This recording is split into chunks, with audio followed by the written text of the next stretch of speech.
fellas. James is back from, where did you come from? Pennsylvania, North Carolina. Pennsylvania, North Carolina. He's got some beauties in here. What do you see what we got in here? Now, he usually saves the best for last, but this time he picked up the best first, this absolutely badass custom chopper.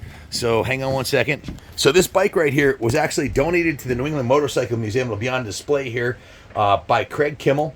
If that name rings a bell, he's been on a lot of primetime TV. He is actually the lawyer that helps people with the lemon law, so 1-800-LEMON LAW. And I've actually used the lemon law with a Dodge pickup, and that's why I drive a Ford right now, because it blew up like 3 times in 12,000 miles. But anyways, if you need help with your lemon, if you bought a motorcycle that's a lemon, and a car, 1-800-LEMON LAW, Craig will hook you up. But check this thing out. Craig's an enthusiast. He's got a whole, James just came back from this place, and he's got a whole garage full of, 4-car garage full of custom bikes. This one he bought and had built brand new. We got a Works replica over here too, so stay tuned for that, and some other really cool dirt bikes. But check this out. This motorcycle was actually featured in Street Chopper magazine, and it says Covington Steed 300mm bobber, and she is hot. It actually made it to the centerfold right here. Check it out. No way. Yeah, pretty cool. I can't wait to fire this thing up and ride it. He says it ran 2 weeks ago. It's got the Springer front end on it. We'll get into all the details, but let's get it rolled out so we can take a look at it. James, how many bikes you shipped for us so far? Probably over 5,000. So it's not his first rodeo. Without a scratch. Without a scratch. That's some kind of a record, I think. It is, yeah. Look at the tire on this thing. It's freaking massive. And the coolest part about this, yes, it's a Springer chopper. No, the coolest thing about this is the gauges are built into the mirrors. I've never even seen that before. That is cool. Look at that. I didn't even know that was a thing, man.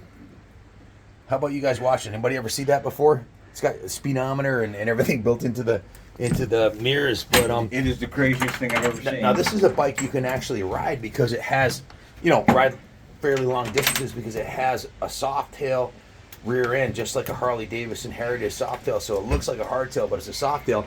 And the Springer front end's got a couple inches of travel, so it'll actually ride pretty good. The motor is a monster. It's a S&S Super Stock.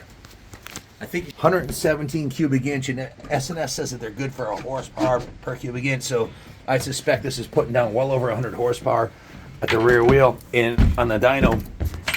And it's a massive rear wheel. And it's a fairly light bike, No, it isn't. No? Well, compared to like a full dresser, would be like 800 pounds. I'm guessing this thing's probably, if I was a betting man, I'd say it's probably 450 pounds, maybe. It's heavy pushing, but it's all American steel, man. It's all American. Look at it, it's got the Cobra right there on the tire. Red rims. Chrome sprocket. Let's get it rolled outside. I'll have a full video of this thing running soon. And on the side here is supermodel, and she looks a little devilish there with the tail and the pitchfork, so, and the twin horns. But that's some super nice artwork, man. It almost looks like a picture on there, and it's got the pitchfork on the back here. Definitely badass. Bike's been sitting in his private collection for a while, so we'll get it down to service. Probably have Jimmy or one of our Harley specialists go through it. It is a Harley Davidson based clone. How cool is that, huh? Oh, look at the grips. Arlen Ness grips. Yeah, a lot of Arlen Ness parts on it's here. It's all, look at the bar. Oh my God, beautiful. Wow. Beautiful. Very low profile. Very hard to steer. Very hard to steer. It's no CR125, that's for damn sure. No. That's heavy metal right there. Very cool profile. I'll have her fire it up probably within a week or so, and we'll get a new battery if it needs it or whatever it needs. Actually, the battery sounded good. I think it battery sounded good. Just might be out of fuel too. I don't know, but we'll definitely tune it up. I would bring it down to service, put some fuel in it, and see if it starts. Let's get her inside, but before it gets wet. Check this out. Next up is a Kawasaki Works replica, and based on what I'm seeing with the plastic in the tank here, in the seat, it looks like it has no time on it. Frame looks real nice. The engine, where's the engine? The engine's in boxes here. The engine needs a rebuild, but we're doing a frame off on one of these right now, so stay tuned. That one will be up very soon.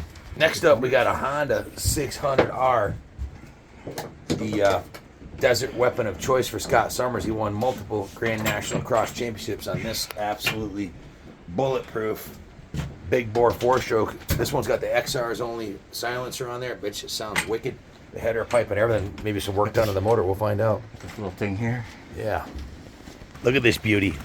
Man, these things are an absolute hoot to ride. I had one of these with an XR's only Al Baker 680 big bore kit on it. What a freaking rocket ship that was. Hooligan machine, wheelie machine. It's going right down to the Wizard for the, give it the Wizard tune, then we'll bring her down to Ronnie and the boys will get her shined up like a new penny with some new graphics from Christy. It should look brand new. So, Junior, what's the story on this one here? Man, we got a 97 CR250. Oh, the red rocket. Look at this Look thing. at that thing. This is a Ronnie Mac special right here. Look at that. Wow, 99. This was it still the first gen, but it has the motor in Doom. This is the one that everybody wants. They changed them in 01 to the RC valve, but this is the motor that can compete with the new 2-strokes, the fresh top end. These are rocket ships. Love riding these CRs. Junior said the guy that had this didn't want to let it go, but it was part of the package we traded for an RM250. You might have seen it recently in '83. Stay tuned. We're going to go inside and I'll show you the projects we got cooking in there. These things are an absolute hoot, man. They freaking haul ass. Wow, it's got a brand new Gold Series pipe on there. Where do the boys get, where do Carlos and Ronnie get a hold of this thing? Man, I'll shine up that frame, how Christy put a wicked set of graphics. What are you doing, popping a wheelie? Trying to do a stoppie? I got a little slop in there. Wow. Very cool. Let's bring it down to the Wizard and get her done. Got some nice bikes coming down the pike here. Where's the Wizard? Jimmy, what's going on? What's up, man? Hey, Bill. Yeah, how are you? Good, good. Got some nice projects coming out. This is a, what year is this pan? 58. 58. It's been in museum display for the last 20 years. The Duo Glide. It's the nicest one the nicest pan we've ever had through the shop. Jimmy's doing a what they call a preventative maintenance, going through the fuel tanks, the carbs, all 3 oil systems, make sure everything's diamond tight, and she'll be ready to go. This is the got this 28 JD Harley Davidson out of Bakersfield, California. They were riding this recently and just doing some final tune-ups on it, and then we'll be doing a video on that one.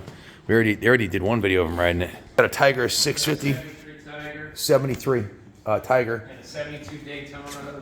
Bill Kelly's working on this one.